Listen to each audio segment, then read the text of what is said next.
Magandang araw mga kabarko. Welcome back to my channel, CV Tatay Siklista. So mga kabarko, itong si Isla Simara, tapos na yung pintura niya na puti at saka itong pula na ito. It is anti-foulant, yung pinakailalim ng barko na yan. So bali yung mga ginagawa na lang dito, itong mga design, itong isa na ito, pinipinturahan niya yung pangalan ni Isla Simara.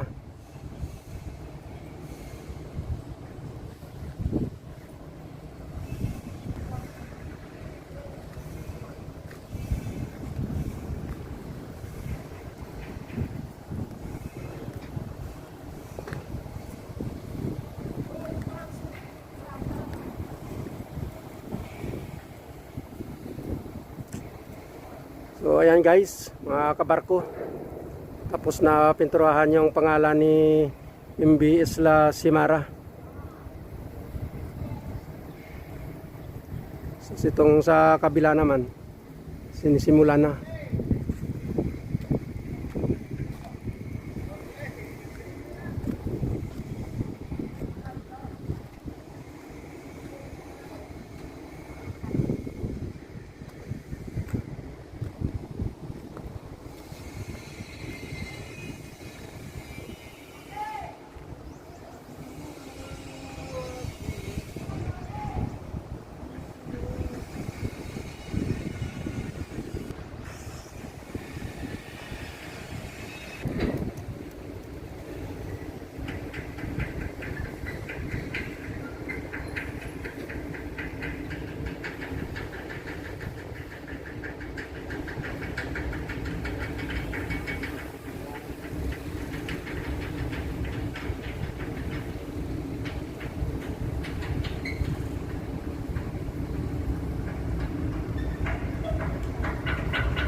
So bali yung kulang niya na lang dito sa mga tagiliran na ito, yung mga design niya at saka yung logo niya,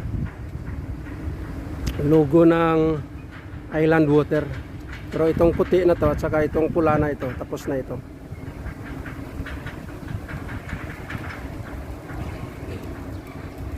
Malapit na rin ito siguro ibaba sa tubig.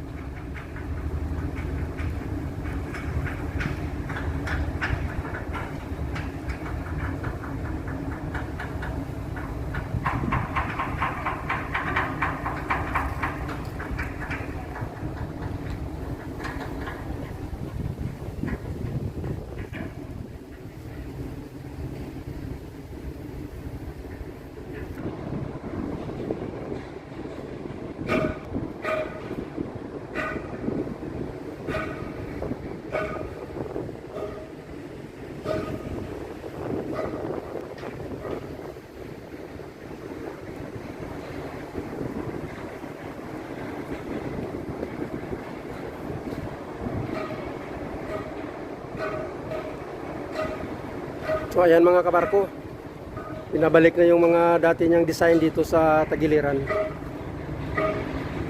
Nagsisimula na silang pipinturahan or ibalik itong mga dati niyang mga design.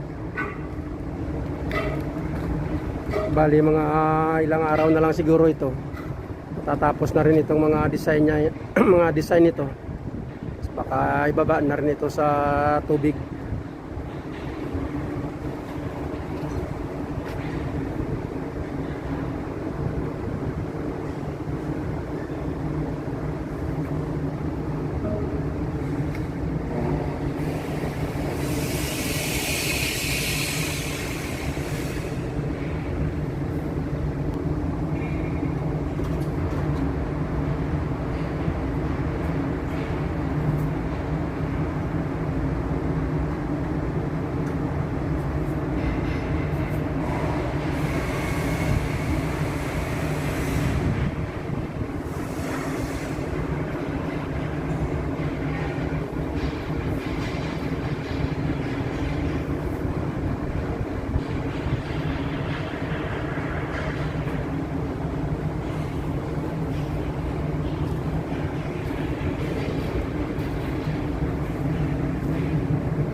So mga kabarko, hanggang dito na lang muna itong update natin sa pagpipintura sa barko na ito.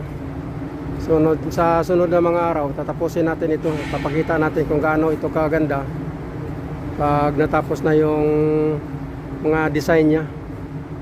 Okay mga kabarko, kung bago ka pa lang sa channel na ito, huwag mong kalimutan mag-like, subscribe, at pakashare mo na rin. At higit sa lahat, huwag mong kalimutan yung notification bell na yan.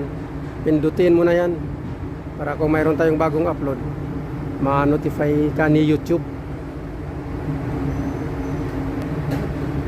Okay mga kabarko, kita-kita na lang ulit sa sunod na mga vlog.